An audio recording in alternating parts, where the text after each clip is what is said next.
Hello and welcome to GLI Meets, and thank you for joining us. I'm thrilled to be joined by James Burnie. He is a partner at gunnercooke, and I think it's fair to say one of the UK's top blockchain and crypto lawyers. He's advised governments and authorities overseas, from Mauritius to Kazakhstan, as well as over here. He's written books, and we first crossed paths at last year's Global Blockchain and Crypto Symposium. So, James, thank you so much for coming in. Absolute pleasure to be here. Delighted to be here. Right, so before we dive into the technical stuff, because there's a lot of technical stuff, I'm really interested to know what drew you to this sector, because I'm guessing when you did your law degree, there was no blockchain and crypto module. So can you explain briefly your path into this sector? So I used to be at a law firm called Eversheds. Eversheds is a very large law firm, and on the basis of all large law firms have to cover pretty much everything, you get the guy who does the stuff other people don't want to do. That turned out to be me. And particularly in the regulatory side, you'd pick up the random stuff. I came across blockchain and crypto about 10 years ago.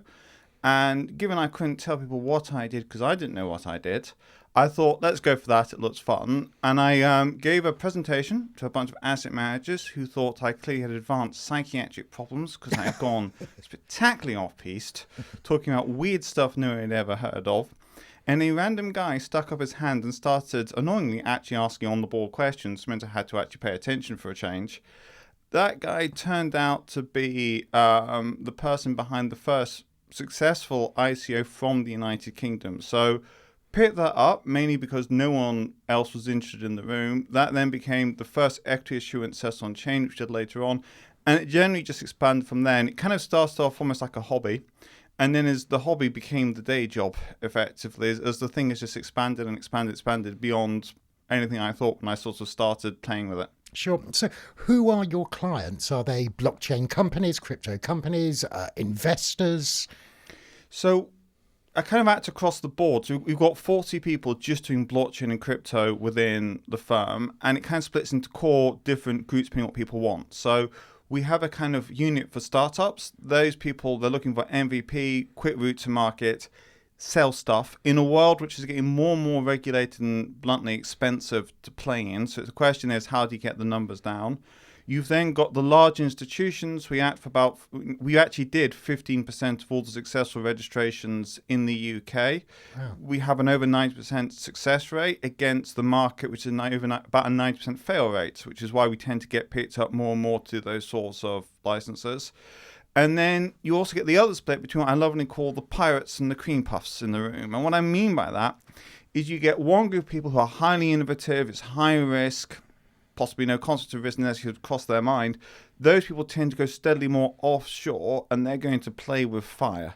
Because they play with fire, they may not be the right people to sell direct to retail. Your average mom and dad probably doesn't want to go playing with fire in their first moment. The other group, they are the people who almost act like the intermediaries between the people who play with fire and like it's called the real world, i.e. people are not necessarily growing up crypto native and haven't spent years in front of a computer. And that's sort of a whole different mindset coming in the room, which is about kind of managing risk, making sure it's sensible, and bluntly, like trying to make sure in the opening 20 minutes you don't lose all your money. And the fastest insolvency we did have was a client who was set up, launched, got hacked, went insolvent, all in a beautiful 20 minutes of mayhem, which is not necessarily something you should be saying to the general retail public quite at the same level. Picking up on that, and also a comment you made a little bit earlier that you have if I remember right, a 90% failure rate. I mean, in the market, we're 90% success. Yeah. Yeah. So why do businesses in this sector fail? Couple of core reasons. One, there was a slight issue in the sense that because it was referred to as a registration regime rather than authorization regime, people spectacularly underestimated the pain and suffering involved to getting the relevant licenses. That will change October 2027 anyway, so that becomes officially an authorization regime. Second issue is people in the sector fall in love with the technology and are bright on that, but do not understand legal, do not understand compliance. And one of the funniest ones we ever had was a guy who literally turned up to a client and goes, "Can you make my business look a bit more legal, please?" I looked at him slightly quizzically because, well, I'm the guy who does the tech. You're the guy who does the legal. When it comes to legal, just make it happen. If you see, and actually, that almost worked. That actually worked really quite well in a bizarre way because, yeah, you can do it. You just terrify the lawyers for an afternoon when you start asking things a lot more legal. The third reason, being blunt, is some of the service providers advising on doing the applications simply don't know what they're doing and are trying their hand on it. And it's an issue we're seeing across the board.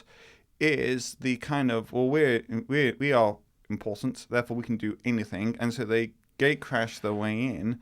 So you've got lots of people who haven't really got any experience rocking up and trying to advise people, and the problem is you kind of need to know what you're doing in this world. Sure. I get the sense that some of these startups in this sector perhaps should have contacted a lawyer sooner than they ultimately do. Do you agree with that? Contact the lawyer, cross-examine the lawyer, find out whether the lawyer's a spiv or actually knows what they're doing. One of my favourite clients literally came in with a 30-question MCQ to fill in on all the different bits, and only if you pass the MCQ was he prepared to talk to you, which I thought was an interesting way of doing it. Another easy way of doing it is you get rankings like Chambers and Legal 500. They will rank law firms based on the client and all the rest of it. So we're tier 1 ranked for the UK, because our client base gets us that ranking. And that's the independent person who's looked at it in a kind of no BS kind of way, if you see what I mean. But you want to make sure they're coming in because you are getting at them. And we've seen fake law firms being put together. So you've seen people put together, giving out legal advice, pretending they're lawyers, not actually SRA regulated, and none of it's actually done by anyone who's actually dirtied the world of the legal world, if you see what I mean. They've just got the word legal opinion because you want the word legal opinion. Yeah. So there's some right pirates out there, which is not helpful because, bluntly, when you're a startup, you kind of assume certain things, and those things aren't always true. And we've picked one of the largest DeFi protocols because the existing law firm wasn't actually really a law firm. Yeah, interesting. You mentioned DeFi, and a lot of projects sort of claim to be DeFi, but how do regulators actually decide whether that's true? And actually, how do you decide what is DeFi? So DeFi stands for decentralized finance, and the idea is you'll spread out. I would argue that the most instructive thing to watch in DeFi is Star Wars. You're going to have to explain this, because in Star Wars there is the Empire. The Empire is across the galaxy. The Empire is everywhere. You can argue that in Star Wars, things are actually decentralized across the universe. With crypto, even the most decentralized thing on the planet is centralized on the planet. It is centralized on the people who use it, and therefore there's an element of centralization in whatever you do. The other question is, why does decentralization become so popular? Now, you've got the idealists. The idealists are there because they genuinely believe there's a way to make the world work in a decentralized manner. And then you've got, bluntly, a lot of the majority of people knocking around who just don't want to pay tax. And under the old rules, if you set up something called a foundation, which is a kind of originally created for charities, a foundation had no shares. And because it had no shares, if you basically had a structure where you had, say, an entity in the UK, a foundation in Cayman, the Cayman Foundation would argue it's a DAO, which is Ponzi word used by the crypto guys to refer basically to foundations, and that Cayman Foundation did not pay UK tax. Those rules are changing. So HMRC have put out guidance saying that you'll still be subject to UK tax if that Cayman Foundation is effectively really controlled by the UK entity. And that's why we're seeing a drop-off at the moment between what I call the BS DAOs, which are those really just there just not to pay tax effectively, and a movement towards more centralized structures. Now, let's say you really actually have a decentralized product, okay? So it really is the way it is. And what I really mean by that, it's never particularly articulate. What we really tend to mean by that is the code is out there, it is working on its own, there's no one influencing the code. Okay, so this exists in theory.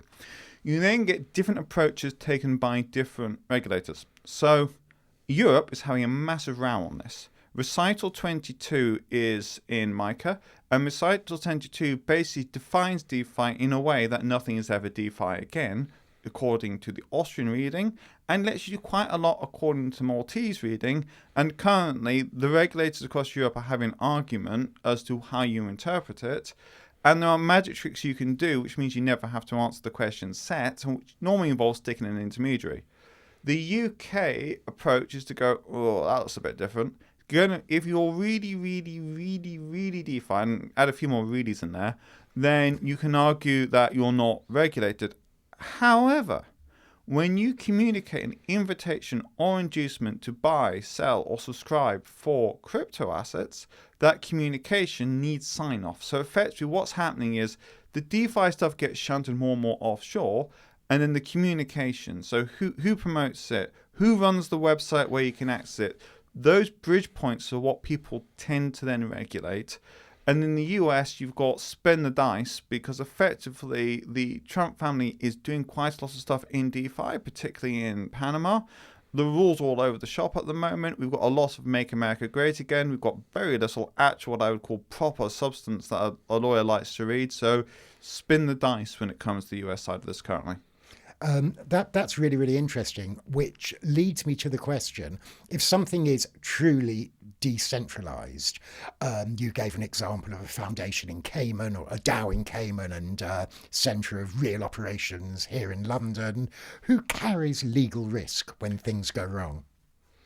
Depends who you talk to. So there's basically there's many ways you can do this, and it comes down to philosophy. So let's go back. I thought it might. To Gaius. Gaius was a solid chap, Roman senator, wrote down the entire Roman rule book on law, and wrote about a thing called caveat emptor, which is spectacularly misquoted. Caveat emptor basically runs along the line that if the person, it used to be about cows, right? So you looked at a cow, we looked at this cow, and we had no idea if this cow was a fertile cow or a disaster. So the rule of caveat emptor basically said that if the seller of the cow had no idea and the buyer of the cow had no idea, risk went with the cow. What it does not mean is you can commit fraud, go caveat emptor, and then never. That's not how it works. You've got to genuinely be as clueless as the buyer on the thing. That is one school of thought. Second school of thought, the Victorians rock up. The rule of Ryan's and Flechter. Gentlemen had a bit of an issue. They used to buy horses. The horses used to escape. Horse would then kick someone in the goolies. Mm-hmm. Now, the Victorians' view was, well, hang on a moment. The reason the horse escaped was you didn't look after it properly. So the Victorian view is if you create a horse, the horse escapes and it kicks someone, you should be liable for that horse because it only got out there because you marked up effectively. And then the third rule is kind of best examined by the Indians. The Indians have a rule which, in India, if an elephant kills someone, the elephant can be put on trial, it will get legal representation, and if the elephant is seen as a murderer, they will take out the elephant, effectively. All three schools of thought are being run by people, all of which have a certain logic. The crypto community is, of course, pushing forward the kind of more caveat emptor kind of approach. If we can't control it, can do its own thing. Tornado Cash is an example of almost like the line reflected. That was a person who put together something which enabled people to hide money, which may or may not be sanctioned. It may or may not be for that purpose. There are other legitimate reasons you'd want to use the product, but it was overrepresented by money laundering. And the perception was because people felt that was its core use. That is why people went after the people who put Tornado Cash together. But there was a bit of a lack of due process, which tends to cause the lawyers to start to twitch in that scenario. So it's a bit of a murky one. So if you want to be seen as crypto friendly, and the UK is gently pushing towards, I think, more the sort of, if it's genuine, and that's the key word, you should be able to absolve yourself of risk. But, you can spend all day worrying about the finer points of philosophy. The simplest thing is whack a company in. The purpose of the company, companies are basically a deal with the state. So you get limited liability subject to conditions like don't commit fraud, if you see what I mean. Mm-hmm. So stick in a company, run it from a company. I know I've just offended the hardcore DeFi brigade, but this is the way to do it. Because, again, the other thing to be wary of is if you have a genuinely fully DeFi community, the law has an answer to that, actually. It's called the Unlimited Liability Partnership. And what that really means is every single member of the community takes on full personal liability if it goes insolvent. So your hardcore DeFi guy will be happily recategorized as an unlimited liability partnership where your house is on the line. So stick in a company, bluntly swallow the ego a bit, get yourself that protection, and then when the bang happens, it just thumps the company first. And there are always exceptions to every law, like things like fraud and like, but actually, for most legitimate business cases, that will save you.